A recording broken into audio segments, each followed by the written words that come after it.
नमस्कार सभी को। आरएमजेड फिजिक्स में आप सभी का स्वागत। 12वीं क्लास फिजिक्स के लिए एक बहुत ही इंपॉर्टेंट टॉपिक आज हम डिस्कस करने वाले हैं, जिसका नाम है प्रतिरोध व प्रतिरोधकता पर ताप का प्रभाव, है ना। Effect of temperature on resistance and resistivity.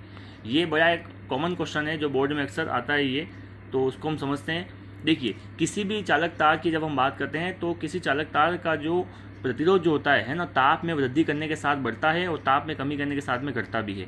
ठीक है, अब ऐसा होता क्यों है कि जब ये ताप में वृद्धि होती है तो इलेक्ट्रॉन जो है, इलेक्ट्रॉन का जो आयनों के साथ में टक्कर अपन करें या कंपनों का आयाम जो होता है बढ़ जाता है, और कंपनों का आयाम से क्या होता है, इलेक्ट्रॉन की टक्करों की संख्या बढ़ेगी, और इसके बढ़ने से जो है इलेक्ट्रॉनों के प्रवाह का विरोध भी बढ़ता है, जिससे प्रतिरोध और प्रतिरोधकता में वृद्धि होती है ना। इसका एक्सप्रेशन हम समझते हैं, हम ध्यान से देखिए यहाँ पर। तो माना कि 0 डिग्री सेंटीग्रेड पर चालक का प्रतिरोध जो है R0 है, R नॉट भी लिखते हैं इसको वैसे, तथा T डिग्री सेंटीग्रेड पर, T यहाँ पर टेम्परेचर है ना, ध्यान रखना, समय नहीं है, T डिग्री सेंटीग्रेड पर प्रतिरोध कितना है, RT। ठीक है, तो प्रतिरोध में परिवर्तन कितना आ जाएगा, RT माइनस R0। तो ये परिवर्तन जो है ये प्रारंभिक प्रतिरोध R0 तथा ताप में वृद्धि T के समानुपाती होता है। इसका मतलब RT minus R0 proportional to R0, ये प्रारंभिक प्रतिरोध 0 डिग्री सेंटीग्रेड पर, और RT minus R0 proportional to T। अब दोनों को शामिल कर लिया तो प्रोपोर्शनल टू R0T। क्लियर। अब प्रोपोर्शनल जब हटेगा तो यहाँ पे समानुपाती स्थिरांक जो आता है इसको बोलते हैं एल्फा। अब देखिए, प्रोपोर्शनल अल्फा सेम सेम, इसलिए हमने थोड़ा सा इसको इस प्रकार का शेप दिया है। ये जो है ये अल्फा है ना, प्रोपोर्शनल नहीं है, इसको अल्फा कहेंगे, है ना, समानुपातिक स्थिरांक है। और RT जो होगा, R0 को उधर भेज दीजिए, तो यहाँ से R0 कॉमन निकालेंगे तो 1 प्लस अल्फा T। तो ये एक इंपॉर्टेंट रिलेशन है। अल्फा जो है एक समानुपातिक स्थिरांक है, जिसे प्रतिरोध ताप गुणांक कहते हैं। इसका मान जो होता है धातु की प्रकृति पर निर्भर करता है ना, प्रतिरोध ताप गुणांक। तो ये फॉर्मूले से हम ये कह सकते हैं कि ताप बढ़ाने से प्रतिरोध का मान क्या होता है, बढ़ता है यहाँ पर। ठीक है, अब कितना बढ़ता है वो हम देख लेते हैं आगे। तो देखिए यहाँ पर RT बराबर R0 1 प्लस अल्फा T। ठीक है, एक बार फिर से RT जो है उस R0 को हमने अंदर मल्टीप्लाई करा दिया। अब यहाँ से देखिए हम R0 को उधर भेज देते हैं, तो RT माइनस R0 और R0T से डिवाइड करते तो अल्फा की वैल्यू मिल जाएगी। तो अल्फा जो है इसको बोलते हैं प्रतिरोध ताप गुणांक। ठीक है, ये देखिए कर्व है ना, इनमें जब हम ग्राफ खींचते हैं तो ग्राफ इस प्रकार से आता है। ये मतलब इसका मान जो 0 से स्टार्ट नहीं होता है, ये इसका मान थोड़ा सा जो है 0 से ज़्यादा, मतलब इसका मतलब हम ये कह सकते हैं कि 0 डिग्री सेंटीग्रेड पर भी जो है रेजिस्टेंस कुछ ना कुछ बना देता है। मतलब अपन ये नहीं कहेंगे कि टेम्परेचर को 0 डिग्री सेंटीग्रेड कर दिया जाए तो रेजिस्टेंस की वैल्यू 0 हो जाएगी, नहीं। 0 डिग्री सेंटीग्रेड पर भी कुछ ना कुछ जो वैल्यू है वो रेजिस्टेंस की बनी रहती है, और वो कितनी है, R0 है ना, ये रही। तो रेजिस्टेंस इस प्रकार से बढ़ता है ये। अब यहाँ पर अल्फा देखते हैं, अल्फा का मात्रक क्या होगा। देखिए, ऊपर रेजिस्टेंस का क्या है यहाँ पर परिवर्तन है, तो मतलब इसका मात्रक ओम होगा, ये भी ओम होगा, ओम से ओम करिएगा, मतलब 1/T। T यहाँ पर क्या है, तो टेम्परेचर है, तो इसका मात्रक क्या होगा, प्रति डिग्री सेंटीग्रेड या प्रति केल्विन। इस अल्फा को अपन लिख सकते हैं डेल्टा R, रेजिस्टेंस में चेंज, परिवर्तन। ठीक है, इसका विमी सूत्र होता है M0 L0 T0 और θ-1। टेम्परेचर को हमेशा थीटा से लिखते हैं, θ-1। ठीक है, अब चूंकि देखिए रेजिस्टेंस जो है R प्रोपोर्शनल टू रो है ना, इसका मतलब ये हुआ कि जो फॉर्मूला रेजिस्टेंस के लिए लग रहा है वही के वही फॉर्मूला रेजिस्टिविटी के लिए भी लगेगा, प्रतिरोधकता के लिए भी यही फॉर्मूला काम में आएगा। बस फर्क इतना होगा कि RT बराबर R0 1 प्लस अल्फा T है, तो ये क्या होगा, रो ऑफ T बराबर ρ0 1 प्लस अल्फा T। मतलब टेम्परेचर बढ़ने के साथ में जो रेजिस्टिविटी है वो भी क्या होती है, बढ़ती है, इंक्रीज होती है। इस प्रकार से देख सकते हैं, टेम्परेचर इंक्रीज होगा, रेजिस्टिविटी इंक्रीज होती है, ताप बढ़ाने पर प्रतिरोधकता क्या होती है, बढ़ती है। मान लीजिए R0 को 1 ओम है और T बराबर 1 डिग्री सेंटीग्रेड है, मतलब कि रेजिस्टेंस जो है ना, उसको हम 1 ओम करते हैं और टेम्परेचर 1 डिग्री सेंटीग्रेड बढ़ाते हैं, तो इसके बढ़ाने से क्या होगा, RT की वैल्यू क्या होगी, 1 प्लस अल्फा। अब ये आंकड़े दोनों किस प्रकार से है वो समझते हैं अपन। R0 की वैल्यू 1 ओम और T की वैल्यू 1 डिग्री सेंटीग्रेड। देखिए यहाँ पर देखते हैं अपन, ये भी 1, मतलब यहाँ देखिए यहाँ भी 1 कर दीजिए और यहाँ भी 1 कर दीजिए, तो कितना आएगा, 1 प्लस अल्फा। तो RT की वैल्यू क्या होगी, 1 प्लस अल्फा यहाँ से, तो इस वैल्यू को यहाँ समझते हैं 1 प्लस अल्फा।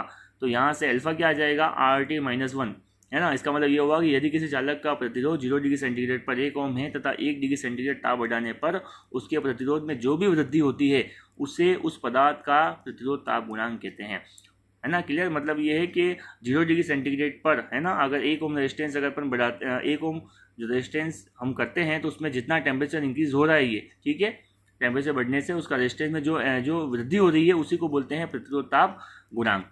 ठीक है, आगे देखते हैं अपन। अब यहाँ देखिए, यहाँ पर मान लेते हैं कि T1 डिग्री सेंटीग्रेड पर प्रतिरोध R1 है, T2 डिग्री सेंटीग्रेड पर प्रतिरोध R2 है ना। और यहाँ पर T2 डिग्री सेंटीग्रेड की वैल्यू जो है T1 डिग्री सेंटीग्रेड से ज़्यादा है ना। ये हाई टेम्परेचर है यहाँ पर। तो देखिए इनका डिफरेंस जो होगा R2 माइनस R1 जो होगा वो प्राइमरी रेजिस्टेंस R1 के प्रोपोर्शनल होगा, प्रोपोर्शनल टू R1। और यही R2 माइनस R1 जो होगा वो तापांतर के भी समानुपाती होगा, T2 माइनस T1। तो उसको शामिल कर लीजिए R1 के साथ में। ये प्रोपोर्शनल को हटाते हैं तो वापस अल्फा आ जाएगा ये, है ना। और R1 को उधर भेज देते हैं तो R1 आ गया, R1 को कॉमन निकाल लीजिए, 1 plus alpha T2 minus T1। तो ये भी फॉर्मूला जो है, ये भी फॉर्मूला बताता है कि तापांतर में वृद्धि होने से जो है प्रतिरोध के मान में क्या होती है, वृद्धि देखने को मिलती है।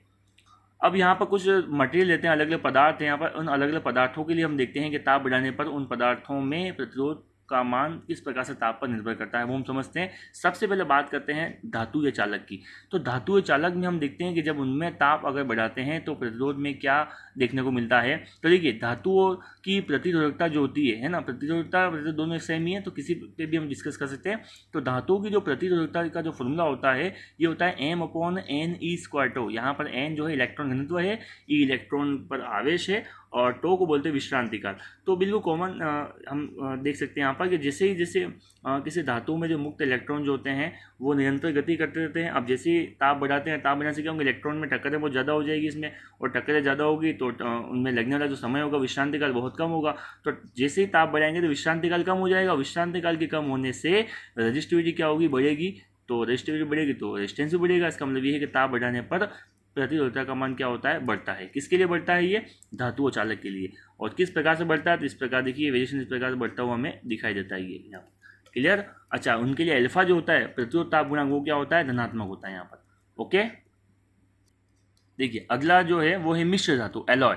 मिश्र धातु में क्या होता है वो हम देखते हैं। मिश्र धातु की प्रतिरोधकता ताप बढ़ने पर लगभग नियत बनी रहती है, क्योंकि इनका प्रतिरोध ताप गुणांक अल्फा नगण्य होता है। यही कारण है कि मैग्नीन, कॉन्स्टेंट, जितने भी जो मिश्र धातु हैं इनका उपयोग जो होता है मीटर, सेतु के तार, व्योममापी के तार आदि में किया जाता है ना, क्योंकि इनका प्रतिरोध ताप गुणांक क्या होता है, नगण्य होता है। इसका मतलब ताप बढ़ाने पर रो का मान लगभग नियत बना देता है, ज़्यादा कुछ चेंज देखने को नहीं मिलता है। ये मिश्र धातु के लिए यहाँ पर। नेक्स्ट जो है वो है विद्युत अपघटन, इलेक्ट्रोलाइट्स, है ना। इसमें क्या होता है, ताप बढ़ाने पर विद्युत अपघटनों की प्रतिरोधकता कम हो जाती है, क्योंकि ताप बढ़ाने पर विद्युत अपघटनों का घनत्व घट जाता है।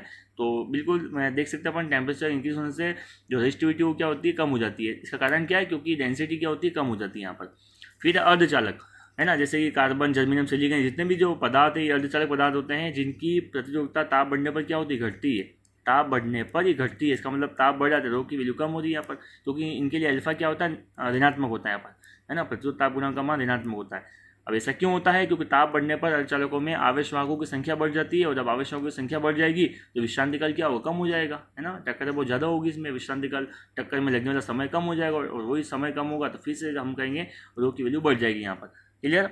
नेक्स्ट जो है कुचालक। कुचालक के लिए हम देखते हैं, कुचालक की प्रतिरोधकता ताप घटने पर चरघातांक की रूप से क्या होती है, बढ़ती है ना। रो जो है is equal to row not e⁻eg/kT, जहाँ eg जो है वो है चालन बैंड और संयोजी बैंड में ऊर्जा अंतराल, ध्यान रखना। और T, कैपिटल T ये टेम्परेचर है, और K को बोलते हैं बोल्ट्जमान कांस्टेंट। तो इसका मतलब ताप बढ़ाने पर रो का मान कम होता है, या ताप घटाने पर रो का मान बढ़ता है। लेकिन कैसे बढ़ता है, एक्सपोनेंशियल, चरघातांकी रूप से, है ना। यहाँ पर चरघातांकी रूप से वृद्धि देखने को मिलती है। ताप के घटने पर रो क्या होगा, बढ़ेगा, और ताप के बढ़ने पर क्या होगा, रो क्या होगा, घटेगा यहाँ पर। क्लियर।